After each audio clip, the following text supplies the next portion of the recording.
All right. Next, we have 21 Pilots. Routines in the Night. I'm trying to deselect this shit.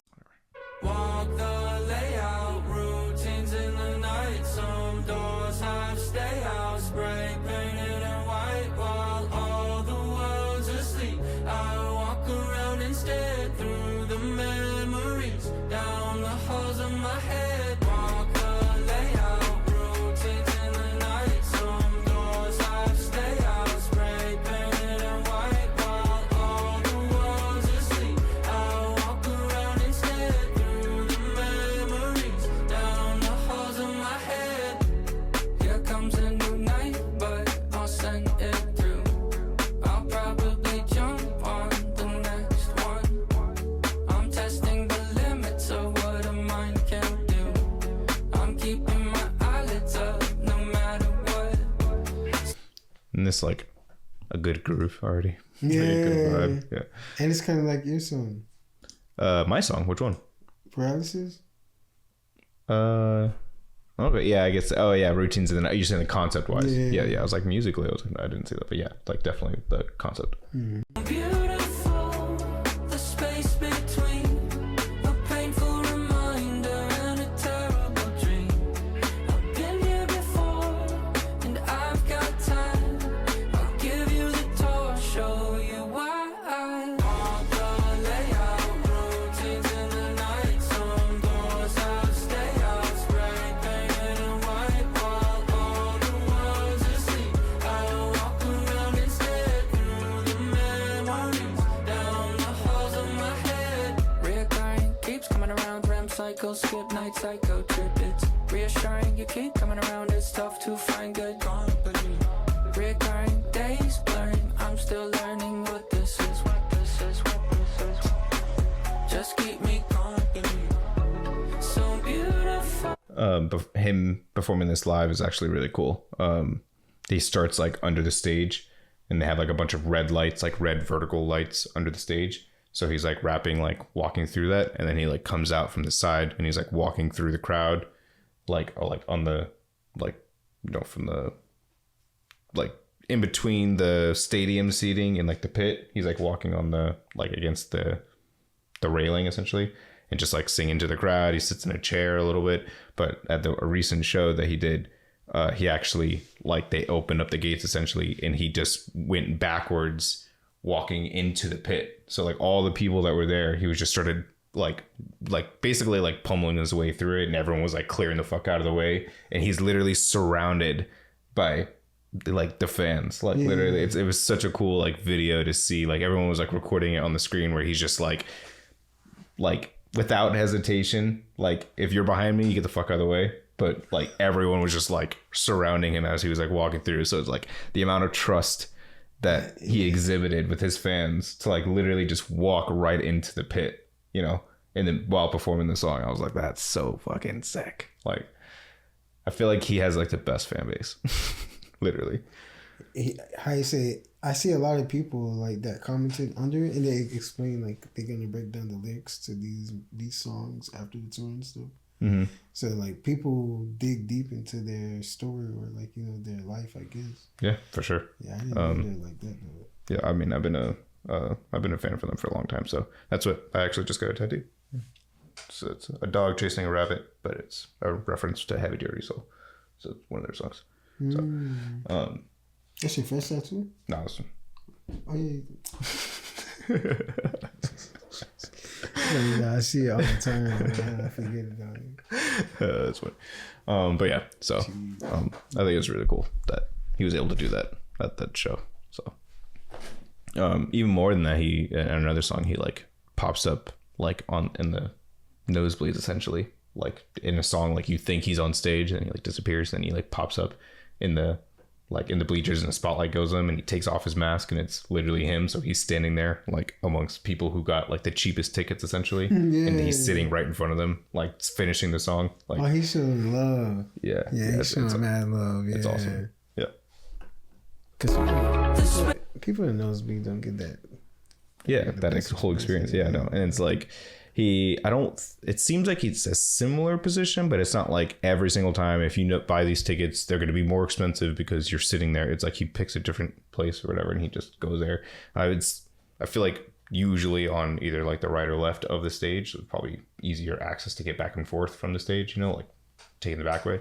But like he literally, like when he's leaving to go back to the stage, he has to run through the stairs, like the same entrance that everyone has to take to get into it. Like he's running up those stairs and running back around to get backstage, to get back on, like, from form and everything. So but yeah, just different things he's done like that with this tour is like awesome. So he really gives people like a run for their money, basically. Like, yeah, for sure. Yeah, they always have that. That's just something they've always been known for, is like they are gonna give everything they have for their live shows. They're not gonna like half-ass it. And like that's part of like the inspiration I've had, like doing shows where there's like 12 people in the audience, whatever. It's like there's video of them performing, to like 12 people, or like little fairs and festivals, like with barely anyone really paying attention or whatever, and they're just like performing their asses off. And it's like, that's what I like to see. Like that's what I aspire to be. So it's like in a lot of the things that they were doing back then when they had like no one listening to them, they do now still, just on like a bigger scale. So like again, now I'm going on a bunch of tangents, but like another example is they used to set up Josh, his drum set in the audience, right? So like they would have like just a kick, snare, and like a cymbal essentially that they would set up like in the floor at a festival, right? They would have his main drum set on stage, and then they would set up the small drum set that he would like run off, jump, and perform there. And through the years, they've continued doing that, but now it's just evolved to like putting the drum set on like a little platform that they like carry out, and the fans hold up the platform with the drum set on it, and then he climbs up and plays the drums while on top of them, like on the platform. Yeah, so it's like he's still doing the things that they did when they had no fans, no one watching them, listening to them, whatever. But they're just like bringing it to the fans, like it's cool. See, the OG story and how they like, brought it into today. Yeah. So it's like when people see this, they're gonna appreciate it. Yeah. Yeah, I agree. Between painful reminder and a terrible dream. I've been here before, and I've got time. I'll give you the tour, show you why.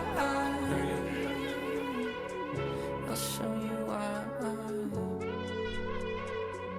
I'll show you why. Walk the layout, things in the night, some doors have stay out, spray painted and white, all the world's asleep. I walk around instead through the memories, down the halls of my head. Walk the layout, things in the night, some doors have stay out, spray painted and white, all the world's asleep. I walk around instead through the memories, down the halls of my head.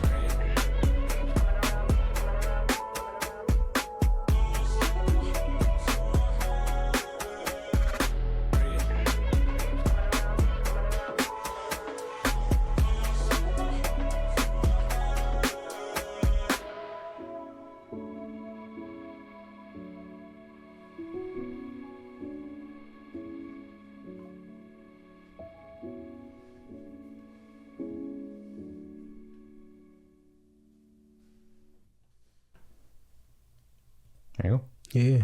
Routines of the night. What do you think? It sounds similar to your song, bro. like for real. Like this came out after, right? Yeah, this came out this year. I ain't gonna say what I want to say. You know what I'm saying? They are not biting off me. It's not. If anything, I bite off them. I'm heavily influenced by their music, but the concept of like the night, the shit happens in the night. Yeah, definitely. Like I didn't take that from them or anything like that. It's interesting that we both have a similar concept. Yeah, you feel me? Like thing. I couldn't get out of my head. I was like, dang, like I wonder. You're like, dang, certain sounds sound like this. Yeah, it's not. No, my song came out in 2020, and this came out this year. So, But not how you say the production, I like it. I was thinking about like how their voice, I mean not their but his voice sound. You think he records on the U87? No, I mean he might. I know he actually has this mic. I've seen him record on it, but I don't know if he uses this primarily or if he uses this just to like track scratch vocals and goes into a studio and records like whatever. I don't know his full process like when it comes to recording vocals, but I've definitely seen him use the SM7B. Yeah. How you say in the chorus effect that he has on certain parts. Yeah, he uses that chorus quite a lot. Like throughout other songs, especially like Blurry Face and stuff. But his vocal production, so he produces a lot of his tracks. I mean, he produces all of his tracks. But his is like more of like what he does is like the bare bones of it, you know, like so he'll have like the concept of the song, he'll have some certain sounds and like a beat, you know, he'll structure the whole thing. Then he sends it to a producer, and the producer kind of like zhuzhes it up for like modern sounds and, you know, whatever, just kind of like finalizes it really. But like pretty much what is untouched from Tyler to the producer is his like vocal production. I follow Paul Meany, who's his producer essentially, and he just did this whole, it was really cool on TikTok. He just kind of did these like this little series where he's breaking down each song, just like a section of each song of each of these songs. Like he's like, oh, if you didn't know this is what actually is going on. And he's like showing the project file of each of the tracks. And he basically is like said that like what is untouched is his vocal production, and like Tyler just like has like stacks and stacks and stacks of harmonies and, you know, vocal effects and like that thing that's happening, like all those little like there's a little, he does it in a lot of his songs, but like there's these little like drone sounds or little like ad libs that come in, and it's all like his voice that he just like does. He just spends all this time like constructing, like if you just hear his acapella, it's probably like just as entertaining. Because it's so much vocals, but he mixes it and like produces it so well that it goes like, I guess, unnoticed to the untrained ear, I guess, you know. But yeah, it's interesting. So yeah, anything else? So he's an engineer. He's a producer. Like he's writing his songs, he's playing the piano, finding the beats, finding the sounds, and he's doing everything. He just sends it, and obviously Josh plays the drums, so then they'll send it to Josh will play drums on it, and then they kind of take that, send it to Paul, who will then kind of take from it. He will rebuild the drums, not like it's similar to what I told you with Polyphia, where Josh will play the drums, and then sometimes he'll just take the beat that Josh did and then like replace the kick with like a more like synthetic type 808 or something like that, just to make it sound a little bit more modern. So they actually do a very similar I like the part when Josh is I don't know if he is in the attic. Oh, it's like the stair closet, like the Harry Potter closet or whatever. I was like, okay, yeah, this is legit. Yeah. If you could play in a tight spot like that, then yeah, you're really a drummer. Yeah, no, he's good. Yeah, overall, I like the so song. loud. All right.